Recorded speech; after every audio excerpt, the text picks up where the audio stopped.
Good morning, everyone. I'm actually on time. Hey, 8 a.m., Wednesday, September 18th. And today, I am happy to report that I did not attend last night's Donald Trump rally in Flint, Michigan, just north of where I am sitting right now. I thought the better of it for a number of reasons, including the family member who is in the hospital right now. And again, I'll fill you in about that later. Right now, it's just really hard to talk about. And so I did not attend Donald Trump's rally. However, guys, I do have the clips. And in watching those, I can tell you that it was a good thing that I was not there. It was all kinds of crazy, and he is completely in a state of collapse. So let me show you how that went. And I will begin first with the fact that he was in the state of Michigan. And you may know that Michigan is not Arkansas. I know that a lot of people look at these states in the Midwest or the, plain states or what have you, and may think that we're all the same. And I get that. I lived in New York City at one time, and I'm very fond of that famous cartoon, A New Yorker's View of the World. I get it. But not many people on this planet would confuse Michigan for Arkansas. And this is why I mention this, because there are lots of Republicans in the state of Michigan. There really are. Most of them, the vast majority of them, though, happen to be never Trumpers. They wouldn't call themselves that, but they're disgusted by Donald Trump. And even if they might still vote for him, which I hope they wouldn't, they certainly would not MC a rally, which brings us to the fact that the MC for a rally in Flint, Michigan was Sarah Huckabee Sanders, governor of Arkansas. Now, we know the fabulous governor of Michigan. We know her, Big Gretchen Whitmer. Now, of course, a Democrat would not MC for a Republican, especially this one. But again, trust me, there are plenty of Republicans in Michigan. Not one of them did he select. So let's take a listen to Sarah Huckabee Sanders, who, as you know, worked as a spokesperson in the White House for Donald Trump. And she has not changed at all. Let's take a listen. So my kids keep me humble. Unfortunately, Kamala Harris doesn't have anything keeping her humble. I am disgusted in so many ways. Pro tip: anyone who ever boasts about their humility has none. Secondly, this idea, once again, that somehow only women, though, who don't have children, only women, maybe men too, but it's mostly a jab at women, only women who do not give birth to children, apparently, have no humility. What is that about? And then finally, a third thing here, Kamala Harris does have children. Her stepchildren are her children. And we know this. We know this because that's how they feel about her. They called her Mamala. They did. And Doug's ex-wife has praised publicly the role that Kamala Harris played in their lives and how they had a successful blended family together. So, that's how it begins. And it only goes downhill from there. Now, I think what I want to share with you possibly is, one of the more stupid moments in the Q&A. So let's play this. And again, it's astonishing to me that the mainstream press has not asked him questions about his lack of basic literacy in economics, basic literacy in telling the truth. They don't call him out. Let's watch this and we'll talk on the other side. How are you going to bring down the cost of food and groceries? Good. Very good. Thank you. So we have to start always with energy, always. I don't want to be boring about it, but there's no bigger subject. It covers everything. If you make donuts, if you make cars, whatever you make, energy is a big deal, and we're going to get that.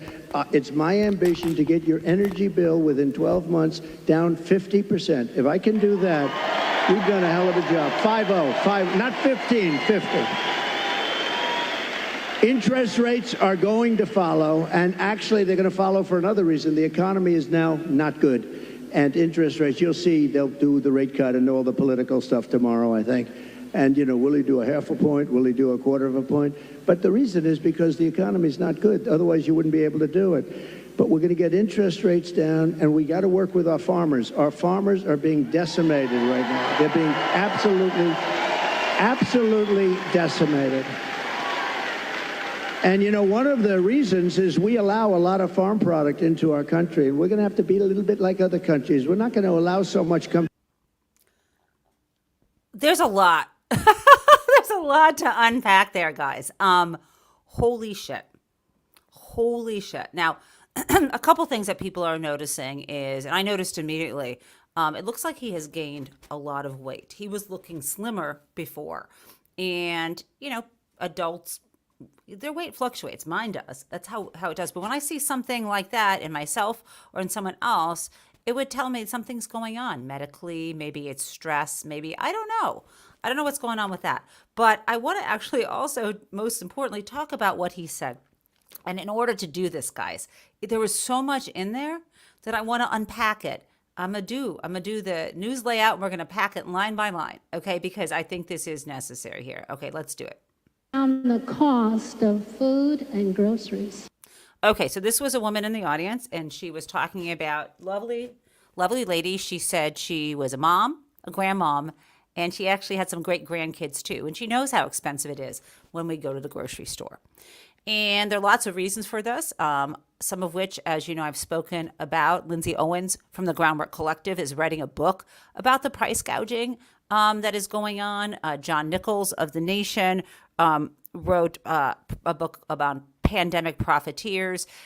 Companies took advantage of the excuse about supply chains, which really did affect prices, to just pad their prices a lot more.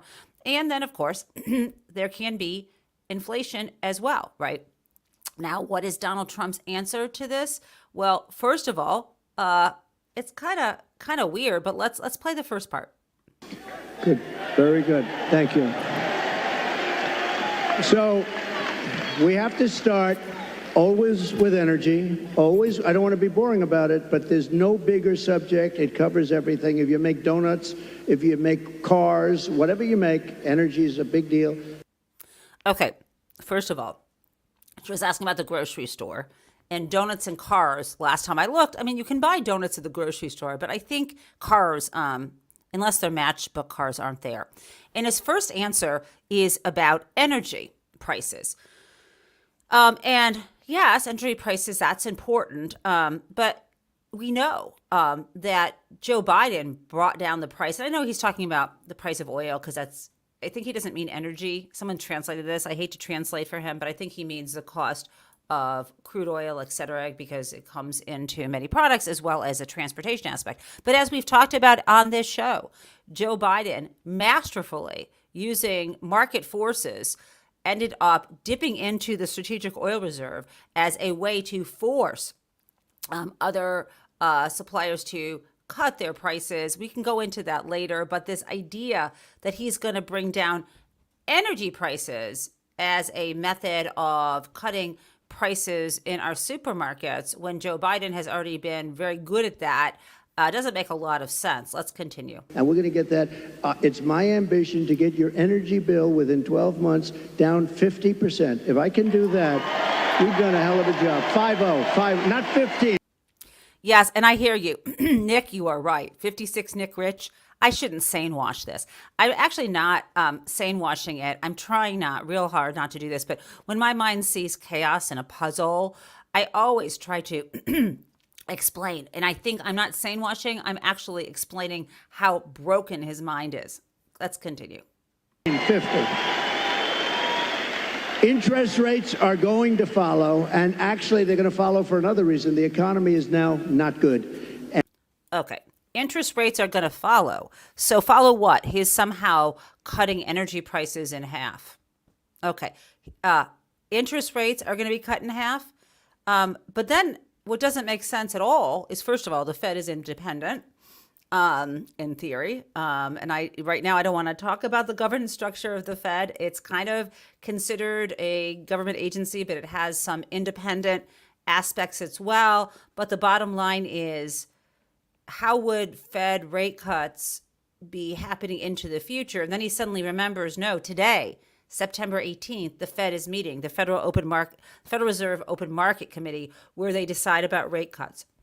And yes, he also heard on the news, like all of us did, that the Fed may cut a quarter point or a half point. And we just don't know.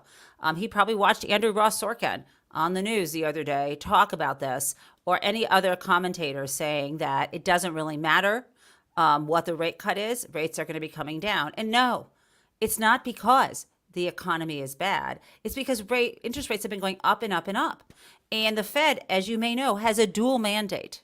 The Fed is supposed to be controlling inflation as well as encouraging jobs, right? It's the dual mandate. They're supposed to help with employment and inflation. Employment up, inflation down, dual mandate. So let's take a look at this again.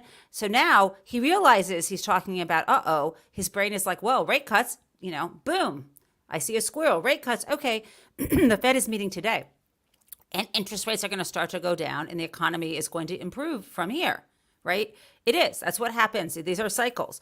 And these rates cuts are going to go down and it's going to be easier for people to get jobs and so on and so on. And he doesn't want anyone to get credit for that. So he's immediately going to say it's a political process and poo-poo it. Let's go. And by the way, the economy is doing great right now. And interest rates, you'll see they'll do the rate cut and all the political stuff tomorrow, I think. And, will he do a half a point? Will he do a quarter of a point? But the reason is because the economy is not good. Otherwise, you wouldn't be able to do it. But we're going to get interest rates down, and we got to work with our farmers. Our farmers are being decimated right now. Okay, pivot. She'd asked about groceries. Now he's turning to farmers. And what comes out of his mouth next is a melange of, lies, misinformation, and idiocy. Enjoy.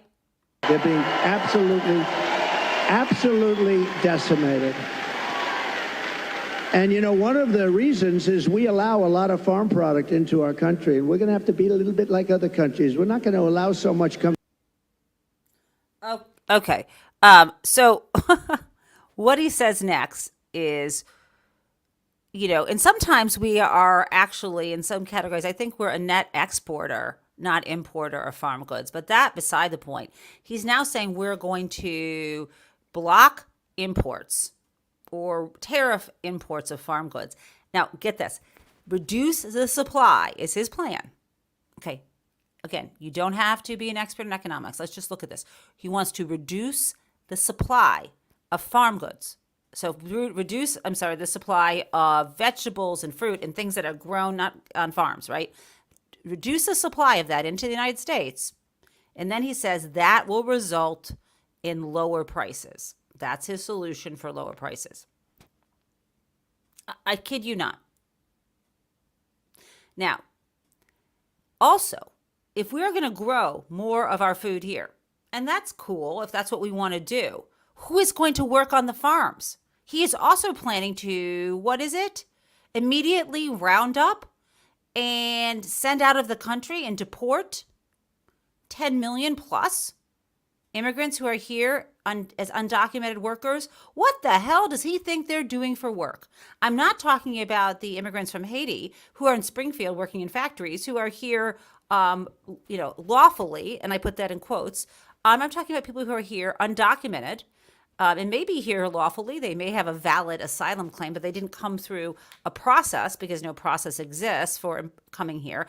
And farms rely on their labor. So we're going to get rid of all the people who are working in farms, or the vast majority of them. And then we're going to cut off supplies of produce from other countries. And tell me, guys, what that will do to prices. Now, what also happened in this part of his conversation that was also batshit crazy is then he went on to tell some lies about farmers. He said, and this is an utter lie, he said that farmers, he met with a farmer who had tears in his eyes. And this farmer, he told him, this farmer, that they could get subsidies, that he would offer subsidies to the farms. And they said, no, we don't want a subsidy. We just want a level playing field. I'm not pulling up all the data for you about the subsidies that followed. And I'm not against. I'm pro supporting farms. But he doesn't know what he's talking about. And he's filled with lies. Yes, it was another Sir story. Now, it gets even better from there. I promise I will pivot to something less toxic. First, we'll go to J.D. Vance from here, and then it will get a little better. We'll just keep getting happier and happier. So I gotta, this is classic Donald. And you can tell that the crowd remarks are getting to him. So this is sort of toward the beginning at this rally in Flint, Michigan.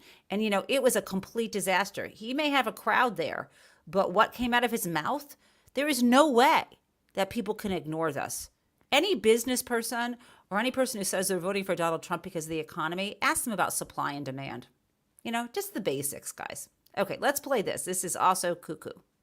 She said, I don't think I've ever said this before. So we do these rallies. They're massive rallies. Everybody stays till the end, by the way. When she said that, well, she got under his skin. He can't help but talking about it. Everybody stays till the end. Oh, I'm sure. Okay. Let's keep going. When she said that, well, your rallies, people leave. Honestly, nobody does. And if I saw them leaving, I'd say, and ladies and gentlemen, make America great again, and I'd get the hell out, okay? Because I don't want people leaving. But I do have to. Oh, my God. Is that all it takes?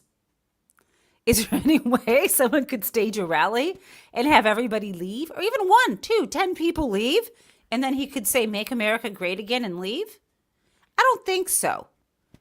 81 million people fired him in 2020, and he didn't leave. Let's go. It says, so I give these long, sometimes very complex sentences and paragraphs, but they all come together. I do it a lot. I do it with... Okay. He's starting to say this because he knows he meanders and rambles, and he's saying, I do this deliberately.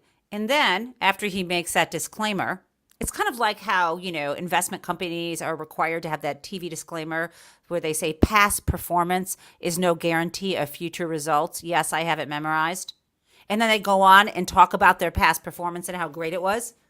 That disclaimer is there because it's legally required, because you don't actually want to mislead people into thinking there's a guarantee. But the reality is people actually look at past performance to decide if they're going to invest with you. And that can be a bad idea for a number of separate reasons, not to get into. But it's the same thing when when I say I did this and I did that, but guess what? My past performance is no guarantee of my future, future results for you. I'm saying that it's a throwaway. That's the same as his throwaway here. He goes like this is a hand thing. I ramble, but it all comes together at the end. No, it doesn't, bozo, because the things that you say are BS. Let's continue. Raising Cane, that story. I do it with the story on the catapults, on the aircraft carriers. I do it with a lot of different... Okay. And as he's saying this, keep in mind, all he does at his rallies is talk about himself. And when it comes to policies to help the American people, he just makes shit up. He is like I swear to God, this is where I wish he'd ever had the Socratic method in his life, where someone asks him to actually and holds him to the topic and gets him to answer questions.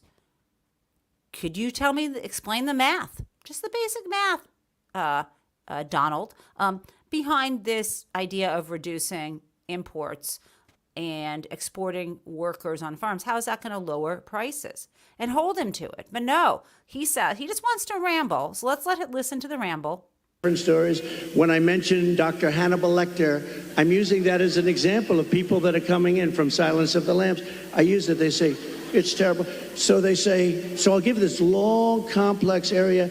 for instance, that I talked about a lot of different territory. The bottom Yes, line Abe, is, I he's a said, the carnival most barker. important thing. We're going to bring more plants into your state and this country to make automobiles. We're going to be bigger than before, but... Okay, so now he remembers he's in Flint, Michigan, and he's talking about, we are going to bring plants into America. Have you noticed that the UAW ain't supporting him? Again, did you notice that he's got the flippin' governor of Arkansas sitting in Flint, Michigan? None of this makes sense. Let's go. The fake news, there's a lot of them back there. You know, for a town hall, there's a lot of people. Okay, I agree with Kevin. I'm bored. I'm leaving. I can't do it. This is why I'm glad. I can't even keep showing you this. It goes on and on with this kind of nonsense. Okay, so let's just pivot, because while Donald Trump is not actually oh shit, I got to give you this I think I did that one. I'm sorry. Yeah. Okay. While Donald Trump is not making sense and drawing his base, JD Vance is doing more to continue to attack women. And I want to play for you what he had to say on CNN, and then someone responding to the impact he and others like him. Remember, he is a senator. He is a sitting senator from Ohio. He does actually continue to vote on legislation, including recently not supporting to protect IVF. That was, I believe, yesterday. Let me play that. This work if a state, and you believe that states should have the right to make these decisions, if a state bans IVF, but Donald Trump says he wants to guarantee and or pay for IVF for everyone who wants it, how would that work if a state banned it?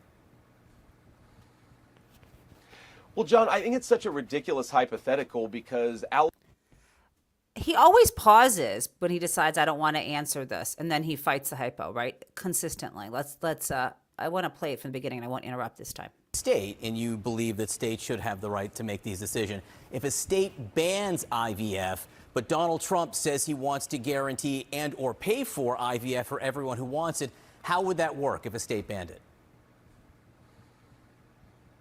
Well, John, I think it's such a ridiculous hypothetical because Alabama, which is maybe the most conservative state in the entire union, has actively protected fertility access and fertility treatments.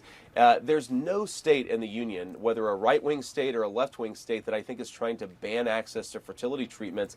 And if Alabama's protecting this stuff, lie. The whole country is as well. So, well, but the court, look, but there is a I court. think that Who's what to Donald say Trump there's not? again Who's wants to to say that do there's is not another protect court? access.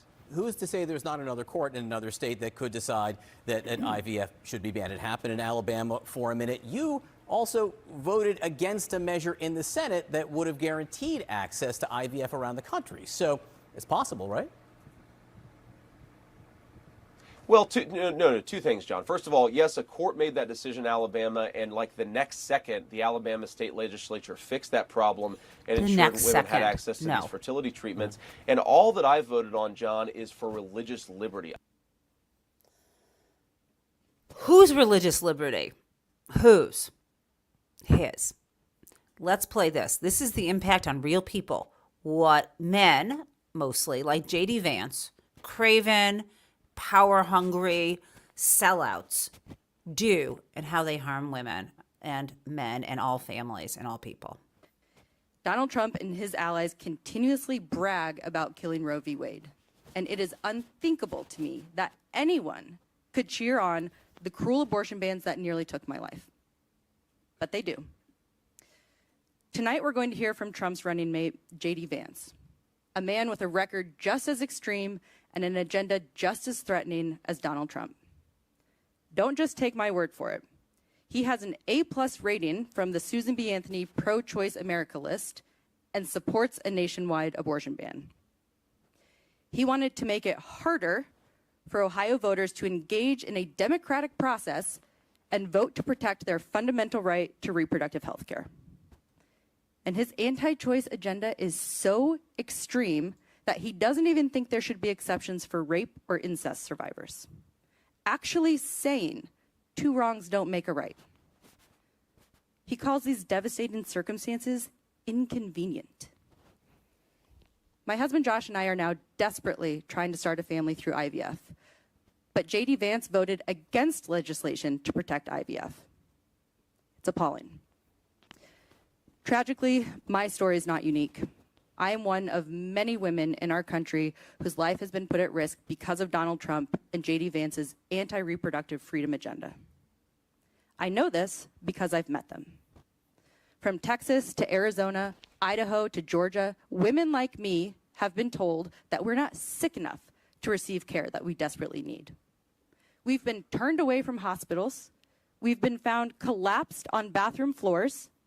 We have been told to flee our state borders in the hope of receiving basic reproductive care. We have been robbed of our freedom. I'm just one of those women.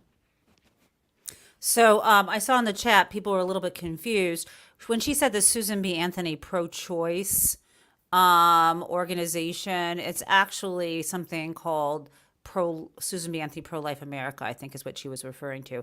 And I do not know how Susan B. Anthony's name is being invoked in this way, but that's free speech, and I don't think she has an existing right of publicity to keep her name from out of their mouths.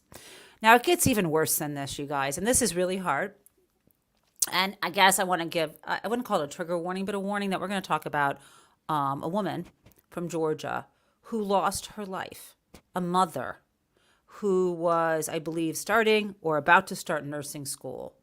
Lovely human being who got caught up in the Donald Trump abortion ban, the one that is in Georgia. And I want to share her story with you, and this beautiful picture of her with her son recently one summer. And here she is.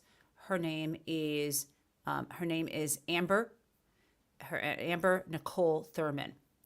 And I want to share her story with you.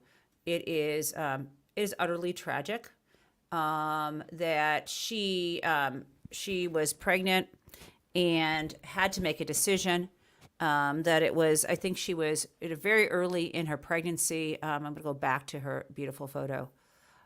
She was early in her pregnancy, you guys, and with twins, and decided it just did not make sense to continue it. And what happened is she had taken abortion pills, which was, usually perfectly safe, but sometimes there can be complications.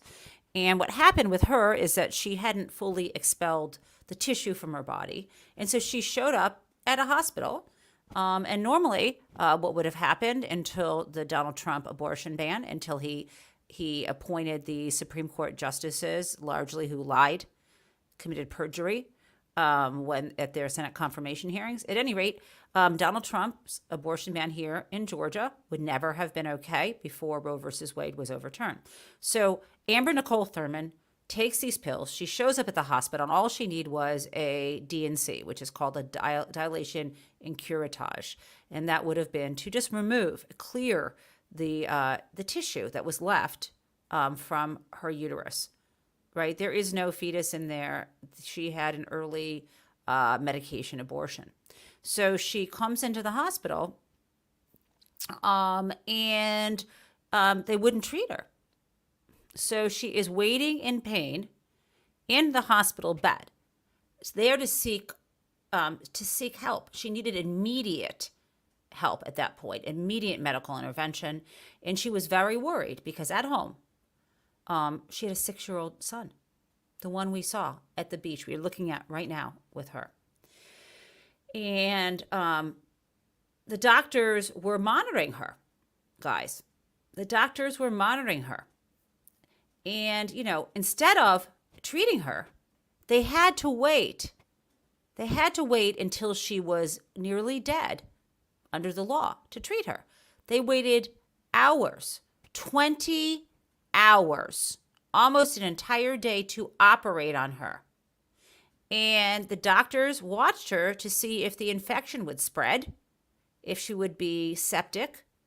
And her blood pressure was sinking, her organs began failing. And then finally, near death, they operated, and it was too late. She was a perfectly healthy 28-year-old medical assistant. She was planning to go to nursing school, and it would have a recent state committee who reviewed her case, this is reported in ProPublica, said that she would have lived. She would not have died if they had actually treated her. And this is an absolutely preventable death, and there is others like her. This case was reported out, and here's the details here. This that I was sharing with you from ProPublica. Her case was reported out by them as at least 2 women who had lost their lives in the Donald Trump Georgia abortion ban. This was published in ProPublica. If you want to read more about Anna Nicole Thurman, and the author was Kavitha Sarana. It was published on Monday, and I encourage you to honor Amber Thurman and remember her name. And we should do everything in our power so this does not continue to happen.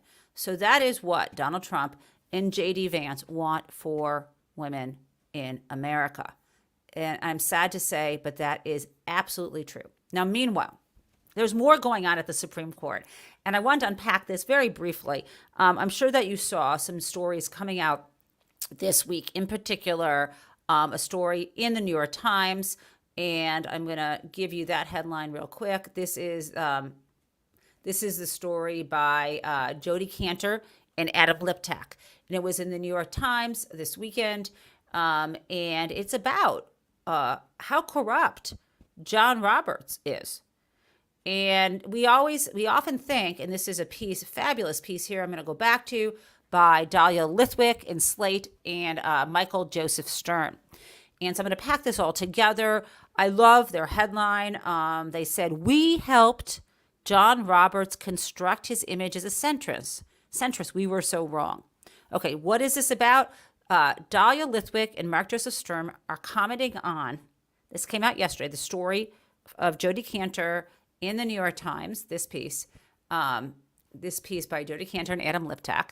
And they're commenting on this breaking news that last February, that Chief Justice John Roberts sent, and this was February of, he said, it says last February, but they mean, February of 2024, that he basically took control of the process of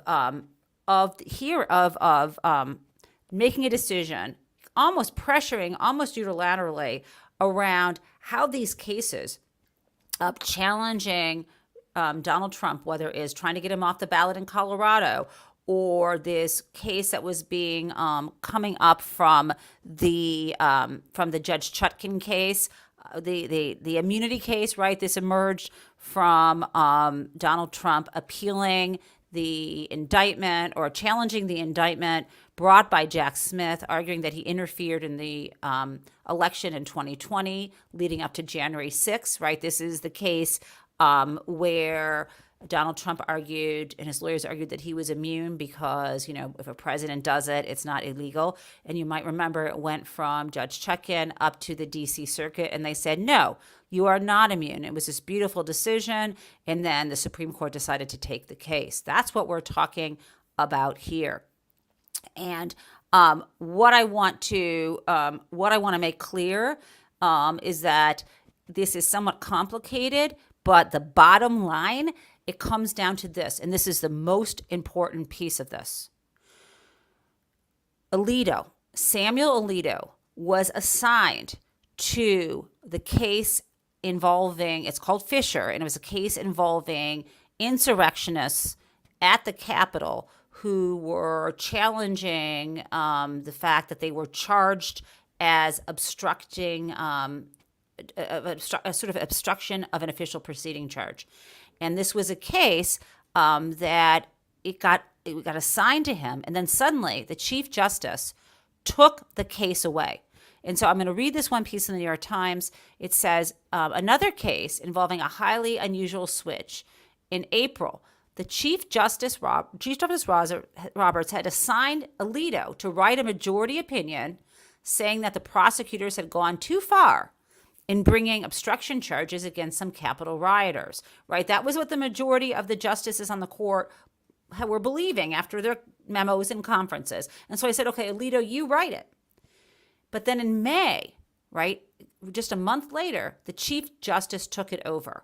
And no one knows why Roberts took that from Alito. But this was basically days, you guys, days after the New York Times reported about that upside down flag on the Alito's flagpole at home. Remember the one for which Samuel Alito said he had no power. No power. I guess his arms and his legs don't work. He can't walk over, couldn't walk over and pull the pulley and pull the flag down because apparently doesn't have that capability.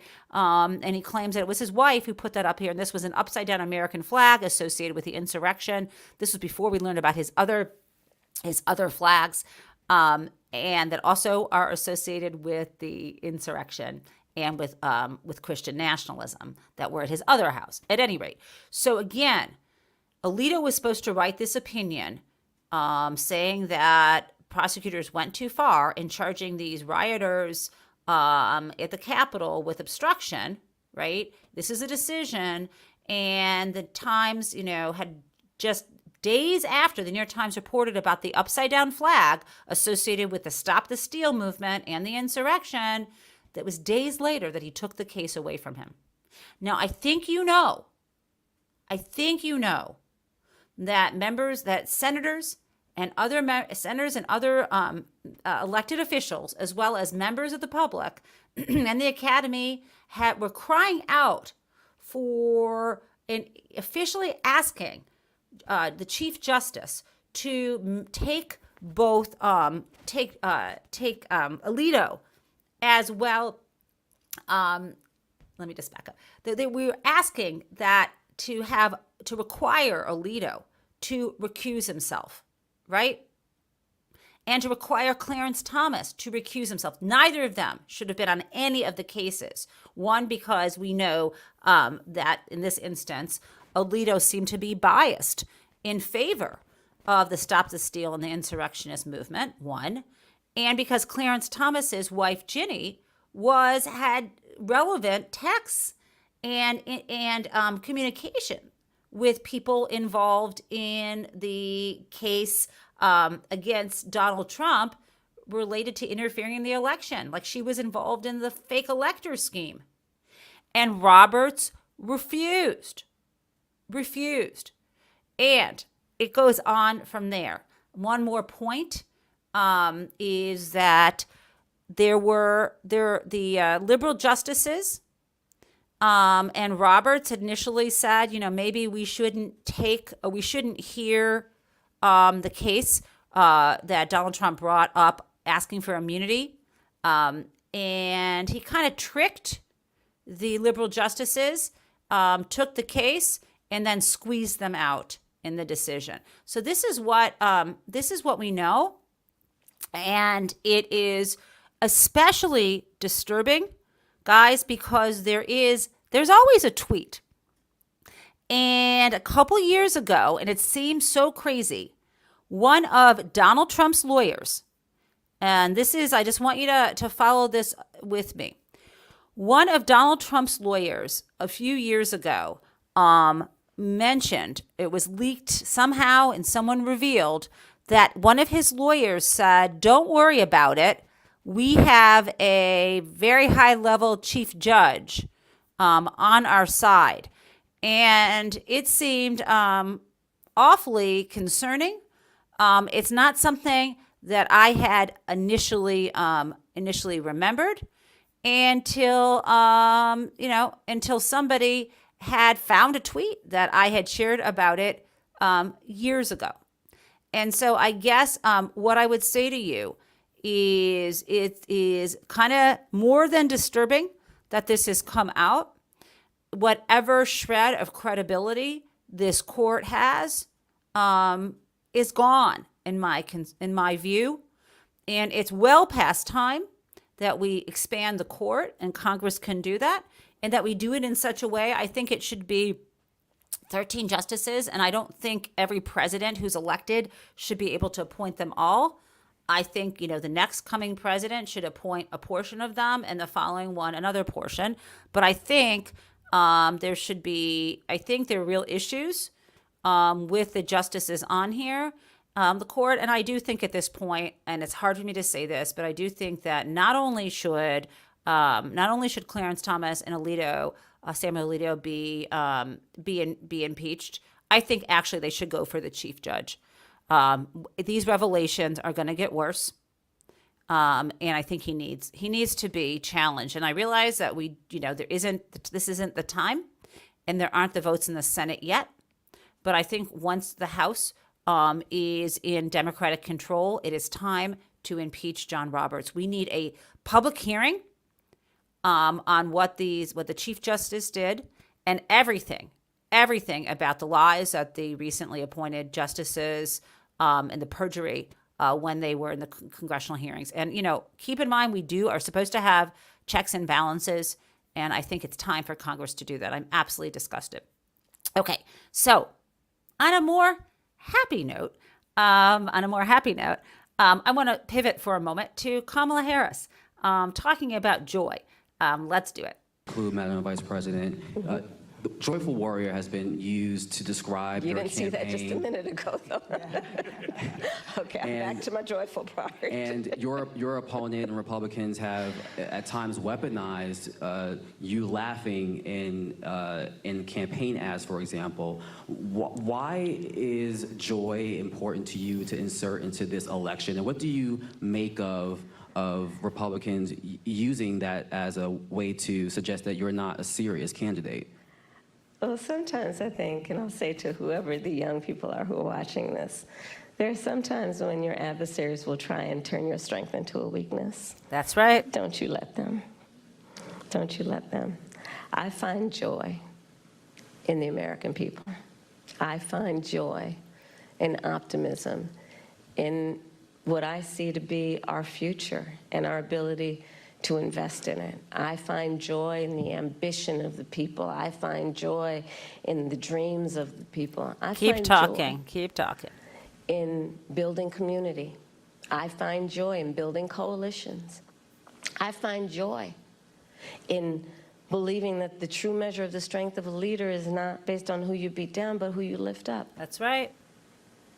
And I think we should all find joy and have a sense of optimism about who we are as Americans and what we mean to each other and what we can do to lift each other up. All of it. All of it. Don't let someone turn your strength into your weaknesses. And if you find joy, that is a sign of love for your fellow Americans, love for the planet. Let us be motivated by hope and the idea of prosperity and health and caring for each other. And that can be translated on the economic front, as well as into law enforcement, as well as into anything. Joy can drive us, because we are seeing that hate doesn't equate with being smart or right on the facts. And also, one last thing before I do one other happy story and then crazy town. Ruth Ben-Ghiat, who wrote the book Strong Men. I'm sure you've seen her. She's a Italian studies professor at NYU, an expert on fascism. And I interviewed her for Booked Up and read her book. And something that I think you should know, if you don't already know, there's this cliche about fascists, that somehow at least they keep things in order. That's the story they tell you. They tell you it's a mess, because there's always a mess here or there. Always. That's the human condition. But they tell you, I'm going to get things in line, and the only way to straighten things up is by, becoming a dictator on day one or forever. But they don't actually keep things in order. They just lie later and say they did. And let me tell you, case in point, I'm sure you've heard of Benito Mussolini. And the cliche is that when Mussolini was in charge, he was a maniac, he was crazy, he was a killer, but at least the trains ran on time. Guess what, folks? Even that is a lie. The trains did not run on time under Mussolini. Yeah. You didn't hear it here first. You heard it from Ruth Ben-Ghiat. And maybe pick up that book. It's a fantastic, fantastic study. Okay, so the other thing You know what I find joy in? I find joy in people coming to America to realize their dream. And I find joy in the true story about Haitian immigrants in Springfield. Let's play this. One after another, Haitian workers piled in on their way to their factory job in a nearby town. This will be our 7th pickup. We pull up, they're sitting on the porch ready to go. The company that organizes these vans says the demand for workers is high. Many just don't have a way to get to work. The president estimates most of their business comes from Haitian immigrants. At this point, we are probably a 60-40 split. They add a great benefit to our workforce. These hopeful workers showed up just as the doors opened Tuesday. Or when would he like to start work? ¿Cuándo puedes empezar trabajando? Hoy. He says today. We're average. I love that I understood that Spanish. Cuando, like asking him when he wants to start, and he says, hoy. You know, that means right now, today. I love it. 18 to 25 people a day. And that's people looking for new jobs? Yes, people that are actively looking for employment. We left Haiti because of the chaos. Vilson Dorsonville was a doctor in Haiti. He says he fled because he was going to be kidnapped. He's been in Springfield now a little over 3 years, but he had to leave his fiancée and young daughter back home. This is tragic. I'm trying to deal with it, but, you know, it's still very hard. How old is she? She's 3.5 right now. Yeah. So she would have been just born right as you were leaving? Not even yet born. Not even yet. So you haven't met your daughter yet? Oh, I haven't. We just talked through video call. I didn't want to leave, to tell you the truth. What a beautiful family. It was either your life or getting to see the birth of your daughter. Yes. His doctor credentials also didn't carry over. So for now, he's studying to be a registered nurse. Recently, though, his schooling has been virtual because of initially believed threats of violence. Also, elementary schools and government buildings were evacuated in recent days, along with an annual festival celebrating diversity, canceled. These threats have all been hoaxes. We have people, unfortunately, overseas who are taking these actions. As a precaution, though, the governor announced nearly 40 state patrol troopers will be stationed throughout the school district to sweep each building for threats and stay on site for security. It comes in the middle of what's been a surge in Haitian population to the roughly 59,000 in Springfield, which had been declining in population. The city now estimates 12 to 15,000 immigrants, many, if not most of them Haitians, call Springfield home. We are. By the way, the man that you saw speaking at the press conference, I think you know, is Governor DeWine, and he is a Republican. Hard worker, and we are paying a lot of taxes. Yeah. All to try and make Springfield better. And while the influx has boosted the local economy, city officials say, it's also strained resources. People are getting really fed up. It's been a major topic of conversation. We feel like people are acting based on fear, panicking, and the Haitian community itself, it's confusion. Including around opportunities. With those jobs being open, whose job is it to take? It's an open job. The added tensions in recent days, though, has taken a toll. I was feeling a little bit down. I feel better right now. My teachers, co-workers, friends, they reach out to me somehow, asking me, how are you holding up? Okay, we love you, we need you here. You still see Springfield as a beautiful place. It is.